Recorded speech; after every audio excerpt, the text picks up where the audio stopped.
फूलले सजाइदिउँला तिम्रो त्यो केशलाई, भुलि नदिनु है माया मेरो यो प्रेमलाई। यो मुटुनी मेरो रहे नभइसक्यो अब तिम्रै, अन्तरिक्ष आँखामा तिम्रो हराए त्यो दृश्य हेर्दै। मलाई किन चाहियो त्यो तारा, मेरो चन्द्रमा छौ त तिमी।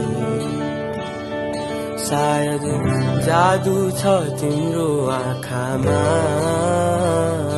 बिर्सी जान्छु सबै कुरा तिम्रो अघि आएपछि।